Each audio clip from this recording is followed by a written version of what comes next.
Assalamualaikum warahmatullahi wabarakatuh. Alhamdulillahirabbil alamin. Wa bihi nasta'inu ala umuri dunya waddin. Asyhadu an la ilaha illallah wa asyhadu anna Muhammadan abduhu wa rasuluh. Ayyuhalladzina amanu haqqa tuqatih wa la tamutunna illa wa antum muslimun. Allahumma aslih bidini hati ya ismatul amri. Allahumma aslih dunyaya fi nafsi. Allahumma aslih akhirati marji'i. Allahumma la mani'a lima a'taita wa la mu'tiya lima mana'ta wa la yanfa'u jaddu minka al-jaddu. Puji dan syukur kita panjatkan kepada Allah Subhanahu wa taala yang telah memberikan kenikmatan kepada kita sehingga kita masih bisa menikmati dan merasakan nikmatnya kehidupan dan nikmatnya fasilitas yang Allah titipkan kepada kita. Wabil khusus alhamdulillah kita masih dilibatkan, dikelompokkan, dikategorikan, disadarkan oleh Allah Subhanahu wa taala dalam rangkaian Islam dan iman kepada Allah Subhanahu wa taala. Mudah-mudahan anugerah Islam kita, anugerahnya iman kita, mudah-mudahan sampai kita diwafatkan oleh Allah Subhanahu wa taala, sehingga kewafatan kita ditunggu oleh Allah Subhanahu wa taala. Kewafatan kita membawa keberkahan bagi orang yang ditinggalkan oleh kita semua. Amin ya Allah, amin ya Rabbal alamin. Lupa salawat dan salam kita limpahkan pada junjungan kita Nabi besar Muhammad sallallahu alaihi wasallam, para sahabatnya, para tabi'in, para tabi'in, dan para ulama, sehingga mereka semua bisa menyampaikan kepada kita semua tentang kebenaran ajaran Allah Subhanahu wa taala, kebenaran ajaran Rasulullah sallallahu alaihi wasallam, dan mudah-mudahan kebenaran yang telah diinformasikan oleh Rasulullah sallallahu alaihi wasallam mampu kita patuhi dan mampu kita amalkan, dan insya Allah kita akan merasakan nikmatnya mengamalkan seluruh ajaran Allah dan seluruh ajaran Rasulullah sallallahu alaihi wasallam. Bapak Ibu dan Ibu memuliakan, 1 bulan kemarin kita membahas tentang kalimat maslahah yang diambil dari kalimat sholahah. Kalimat sholahah itu diterjemahkan oleh kita, itu bisa berarti sejalan, selaras. Dalam bahasa sosial juga, sholahah juga sama dengan soleh. Jadi kalau kita menyebutkan soleh, itu berarti menunjukkan keselarasan. Nah, dalam keselarasan ini ternyata dalam Al-Quran disebutkan ada 34. Ada 34 kalimat, ada 34 ayat yang Allah Subhanahu wa taala menempatkan kalimat sholahah. Nah, dari 34 yang ditempatkan oleh Allah Subhanahu wa taala dalam Al-Quran, maka kemudian diringkas oleh doa yang dilakukan oleh Rasulullah SAW. Jadi kalimat sholahah ternyata yang dari 34 ayat dalam Al-Quran itu kalau diklasifikasikan menjadi 3 klasifikasi. Klasifikasi yang pertama, bagian yang pertama itu adalah bagaimana kita selaras, sejalan dengan ajaran Allah Subhanahu wa taala. Maka doanya Allahumma aslih dinillati ya ismatul amri. Ya Allah, selaraskanlah kami dengan agama kami. Karena dengan agama kami, kami bisa berpegang teguh. Pegangan kita itu adalah agama. Nah, pertanyaannya adalah, yakinkah kita dengan apa yang diinformasikan oleh Allah, apa yang diinformasikan oleh Rasulullah sallallahu alaihi wasallam? Jawabannya tentu kita akan jawab, kita yakin. Kita betul-betul yakin apa yang diinformasikan oleh Allah, apa yang diinformasikan oleh Rasulullah Shallallahu Alaihi Wasallam. Nah, Bapak Ibu sekalian, ternyata keyakinan itu tidak cukup hanya dalam bentuk lisan. Lebih besar kita yakin, maka ujian itu menghadap lebih besar. Lebih besar kita tidak yakin kepada Allah, maka ujian itu lebih rendah. Itu rumus. Jadi kalau kita meyakini sesuatu, maka ujiannya itu akan lebih besar. Lebih tinggi kita yakin, maka lebih tinggi ujiannya. Lebih kita tidak percaya, maka sesungguhnya ujian tentang kepercayaan itu akan lebih rendah. Coba saja kita cek dalam kehidupan keseharian kita. Kalau kita meyakini sesuatu, apakah langsung oleh Allah Subhanahu wa Ta'ala bahasa Sunda di dijelaskan? Kita beriman kepada Allah, apakah ujian keimanan itu tidak datang bertubi-tubi? Justru malah datang bertubi-tubi. Dalam Al-Quran, misalkan saja dalam surat Al-Baqarah, itu diawali dengan ayat tenang.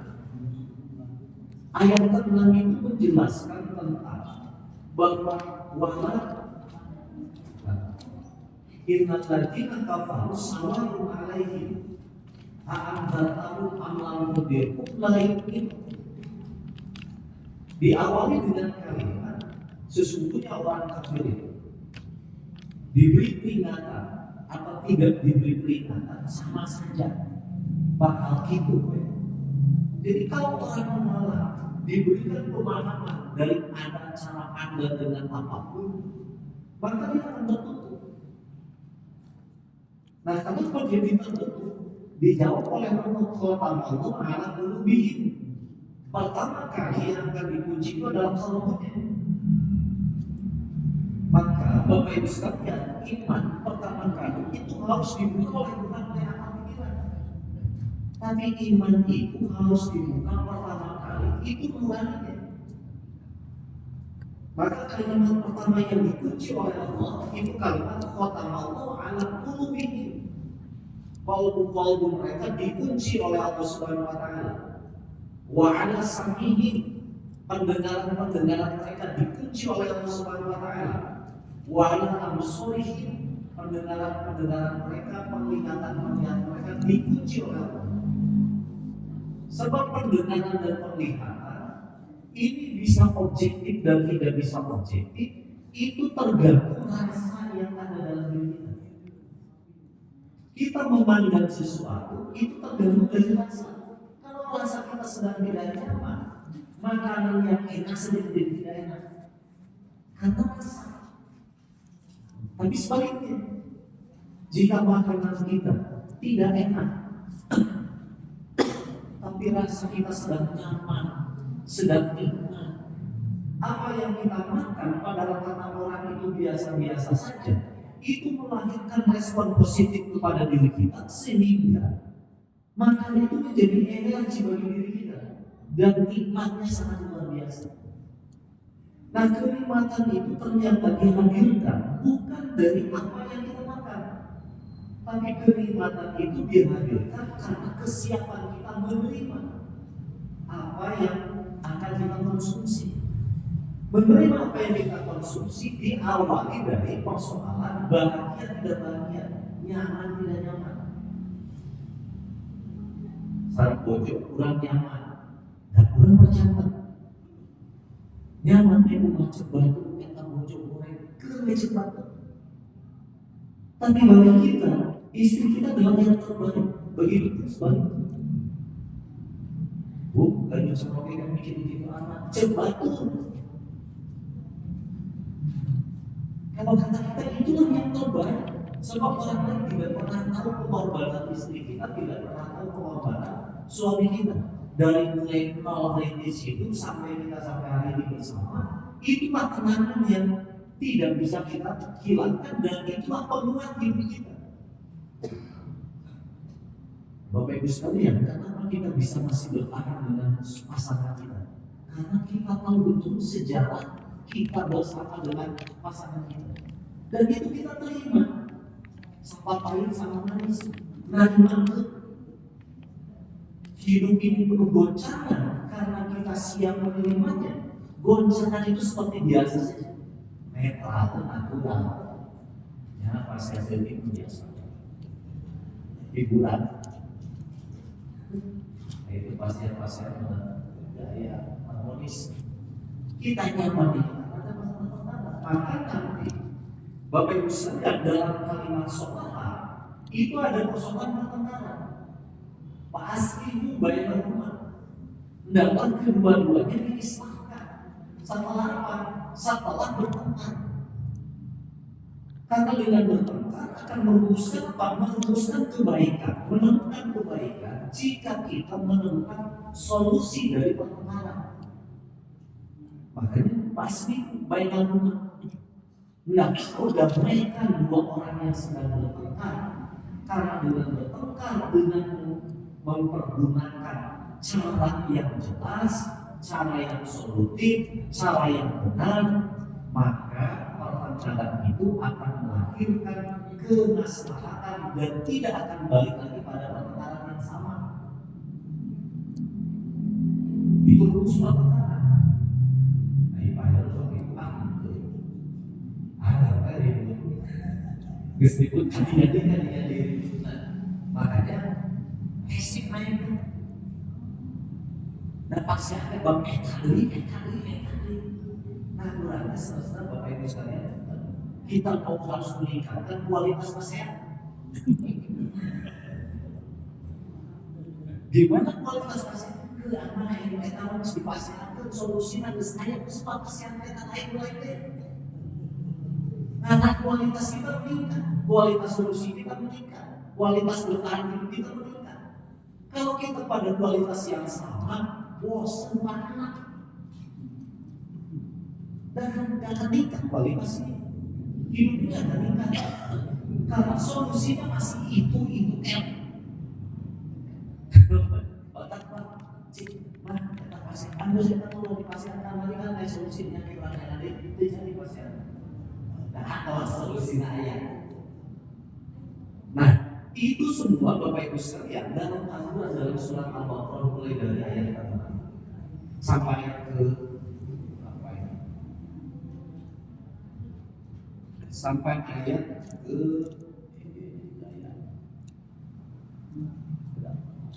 sampai ayat ke-11. Dari ayat pertama sampai ayat ke-11.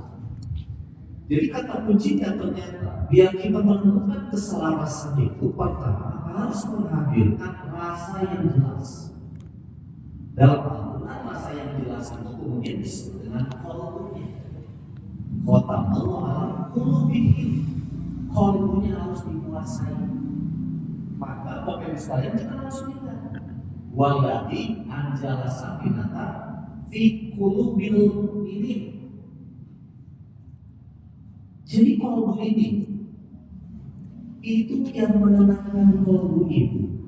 Ulah setia, wah kalau kurang dikuasai. Ayat manusia. Allah yang menurunkan walladzi, Allah yang menurunkan anzala sakinata, menurunkan sakinah fi qulubil mu'minin dalam kalbu orang yang beriman. Jadi Bapak Ibu sekalian, tumaninah itu diturunkan oleh Allah, tapi Allah menurunkan lalu menurunkan itu aja masalahnya. Gimana cara memintanya? Cara memintanya sebut nama Allah bidikrillah atmainul qulub. Kalau kita belum nyaman, Allah belum menurunkan ketumaninan kita, maka perbanyak zikir. Karena dengan zikir itu akan menghilangkan kegunaan dalam Allah. Kenapa? Zikir itu harus terus diungkapkan sebanyak-banyaknya. Karena zikir itu diungkapkan sebanyak-banyaknya untuk menghardik penyakit-penyakit yang ada dalam kalbu. Untuk orang cus-cus itu berapa ribu kali cus-cus? Ayo dikit sama kali. Kesalimbang. Ayo orang makan kali, pakai pikiran dan urusannya itu seimbang. Jadi kita terlalu banyak melambatnya daripada konsentrasi. Zikir itu pada dasarnya adalah bagaimana kita mengkonsentrasikan diri kita agar diri kita memiliki konsentrasi, dan tanpa kita sudah memiliki konsentrasi maka jaminan Allah anzal Allah menurunkan apa? Sakinah, ketentraman. Tapi ketentraman itu Bapak Ibu sekalian tergantung dari bobot. Bobotnya mana? Bobotnya yang kemudian disebut dengan keikhlasan.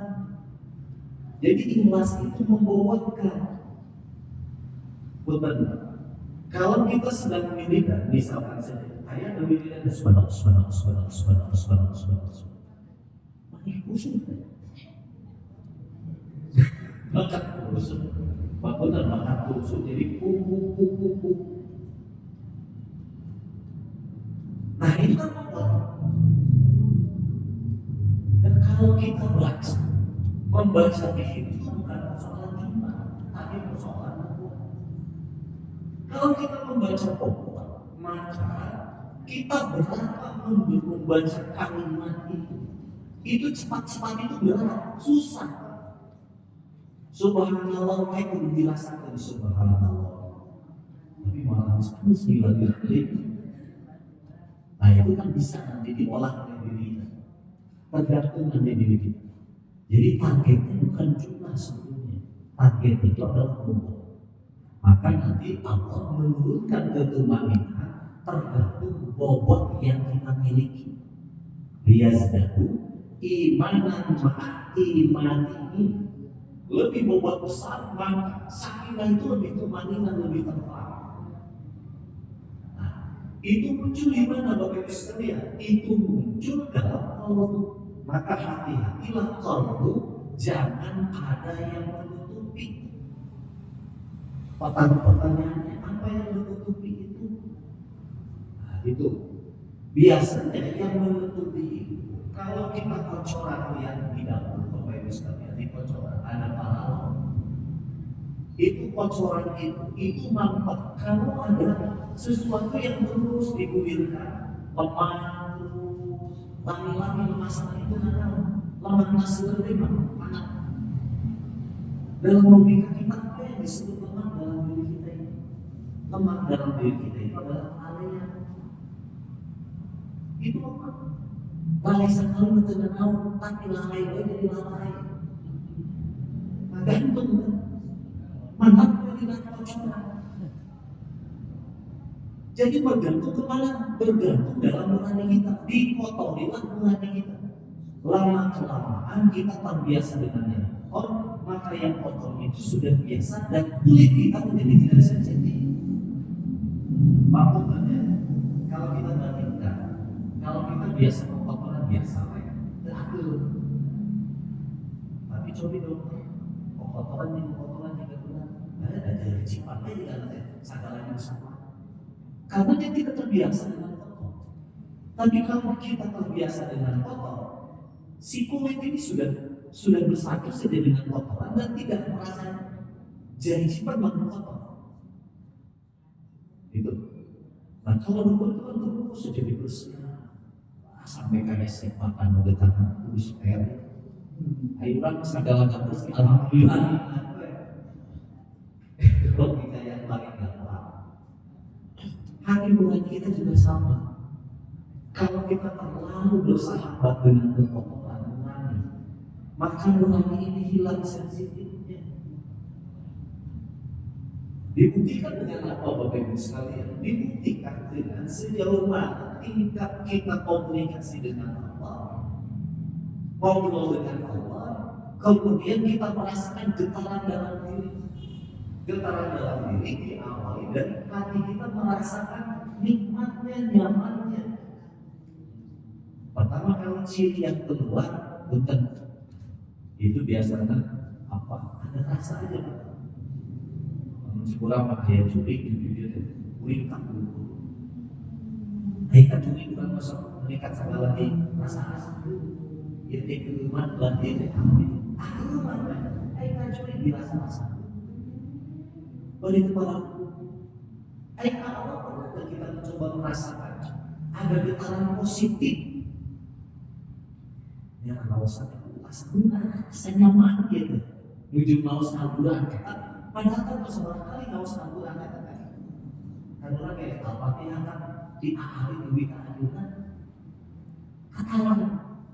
Tapi kadang-kadang Bapak Ibu sekalian, sekali kali kita merasakan nyamannya luar biasa baca Fatihah.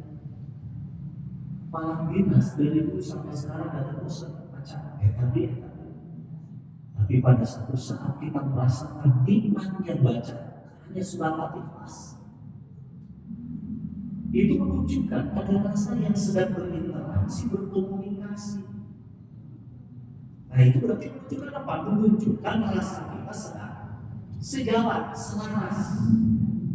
Kalau kita sedang selaras, maka efek positif yang akan kita dapatkan, kita mendapatkan manfaat dari apa yang kita baca. Gitu. Nah, selama kita tidak pernah merasakan manfaat dari itu, maka berarti ada kotoran yang muncul. Nah, kenapa kotoran ini muncul? Biasanya dipicu oleh dua. Pemicu yang pertama bisa saat yang salah mendengar, bisa saat yang salah melihat. Kurangnya muncul haus gitu. Pak, pernah ada begini? Kenikmat-nikmat gara-gara menerima informasi yang kemudian langsung diterima oleh nurani kita, langsung ada berbuyar kenikmatan. Atau kita dan anak menawar sama nari itu kepot dari si bapak yang dari si ibu yang kepot tanpa ada filter. Maka kemudian dalam Al-Quran, dalam ajaran kita selalu saja apa yang kita lihat jangan selalu langsung diakses oleh nurani kita. Apa yang kita dengar jangan langsung diakses oleh kita. Yang harus kita akses apa yang kita dengar, apa yang kita baca hanya dua: baca Quran, baca hadis, didengarkan langsung, menyebar langsung, ulang sebut amannya terima dua atas dan urusan hanya dua kan. Dan sebut sahih Quran sudah jelas, hadis sudah jelas, maupun banyak hadis yang tidak jelas, tapi kita akses. Nah kalau sudah diakses berarti menunjukkan apa? Menunjukkan bahwa kita ada ketaatan terhadap informasi itu. Nah Bapak Ibu sekalian, dalam ayat ini kan kemudian disebutkan khatamallahu wa minan nasi may yaqulu amanna billahi wal yawmil akhir wa hum mu'minun. Ada tipe yang kedua. Tipe yang kedua itu adalah orang-orang yang kata Allah Subhanahu wa taala, dia mengaku beriman kepada Allah, beriman kepada hari akhir, tapi Allah tidak mengakui. Lisan orang mengaku Allah, iman Allah, lisan orang ngakuknya Allah Subhanahu Allah dan sebagainya, tapi Allah tidak mengakuinya. Nah ini yang harus kita waspadai. Salah satunya, contohnya misalkan saya ucapin subhanallah walhamdulillah walaikumsalam apa misalkan ayat terpuji, ayat diangkat alif dan lain sebagainya. Itu kan akan bersama dengan yang seperti itu. Siapa yang melakukan itu? Bukan orang lain, kita sendiri. Wah, ada sebuah ayat Maria cepat. Yang tahu yang dan tidaknya kan kita. Jadi nggak usah peduli terhadap orang lain dalam bab ini. Memang sampai subhanallah cepat untuk Islami yang penting membangun sejalan selaras. Dalam Islam qadirun Allah walladzina amanu wa may yad'una illa wa may yashkurun fi qulubihim maradun fazadahum Allah walahum adzabun alim bima kanu yakdzibun. Nah, dusta itu Bapak Ibu sekalian kan dari komponennya. Pertama adalah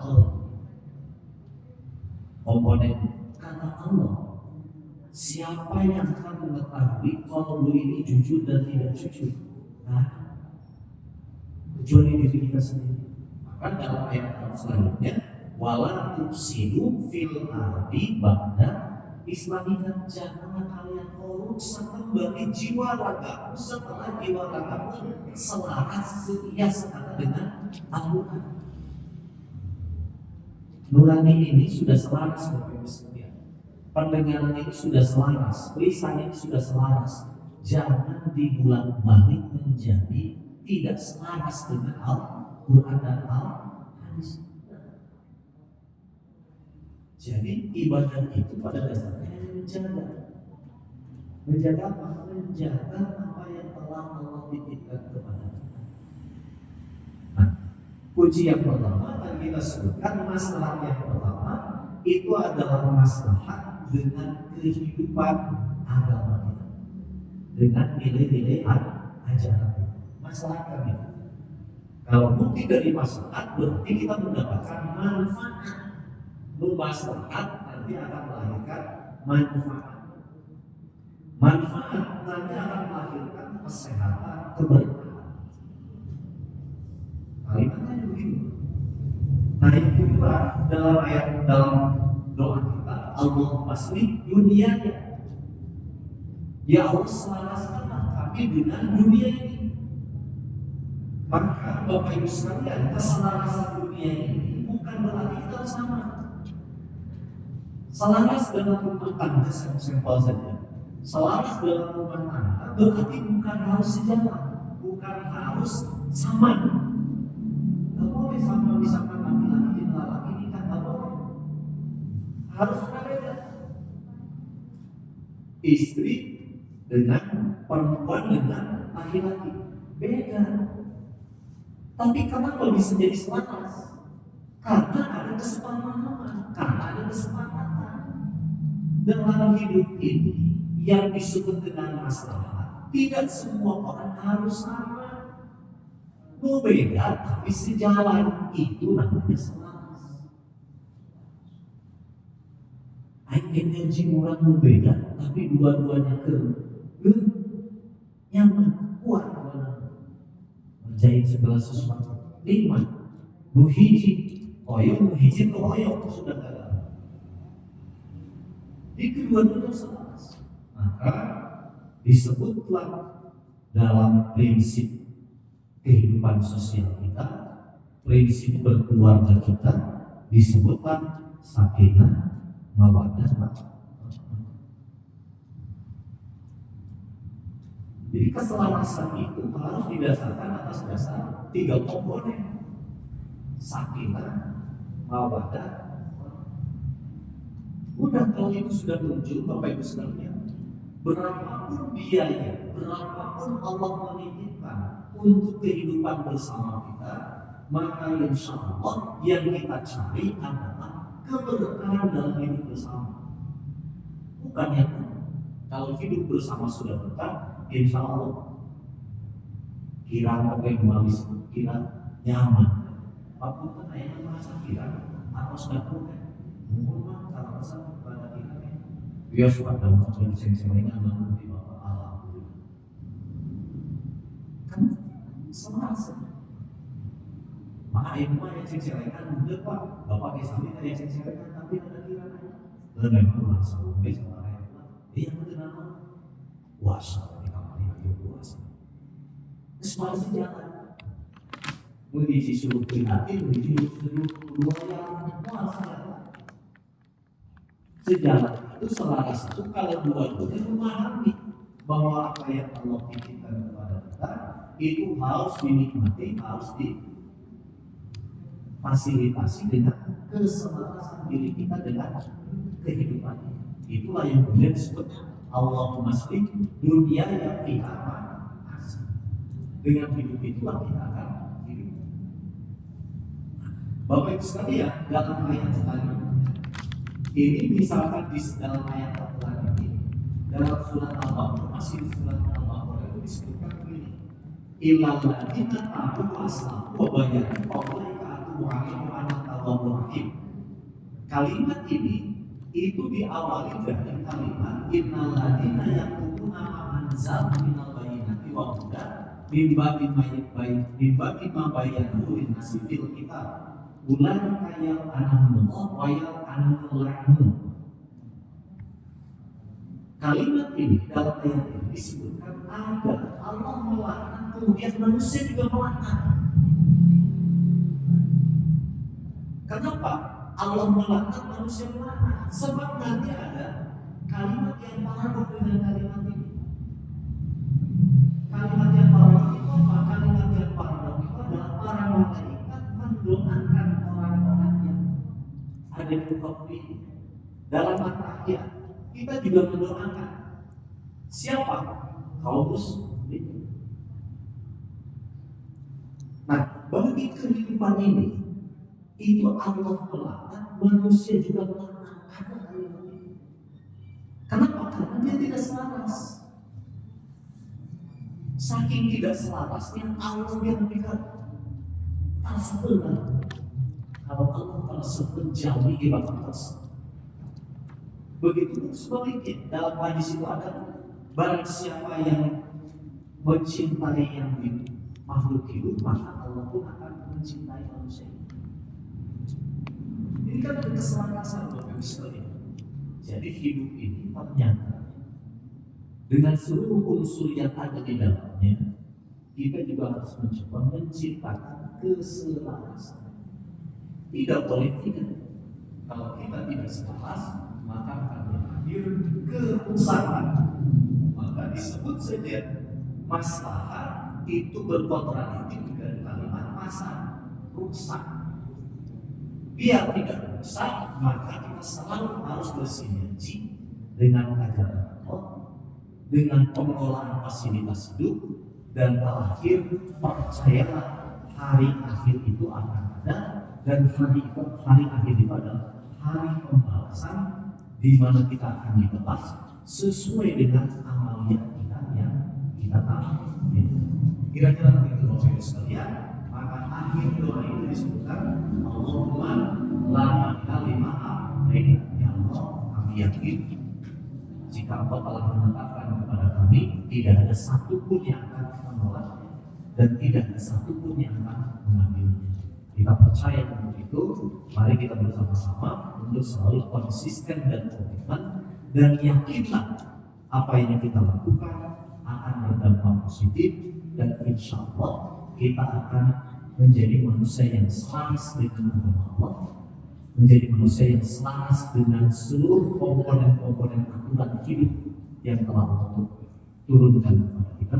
Insya Allah kita akan mendapatkan hasanah di dunia dan hasanah di akhirat. Itu saja tausiah kita pada hari ini. Mudah-mudahan ada guna dan manfaatnya. Mudah-mudahan mengembangkan rasa kita, rasa rindu kita dengan Allah, rasa konsisten dan komitmen kita dengan ajaran Rasulullah Sallallahu Alaihi Wasallam. Akhirul kalam, wassalamualaikum warahmatullahi wabarakatuh.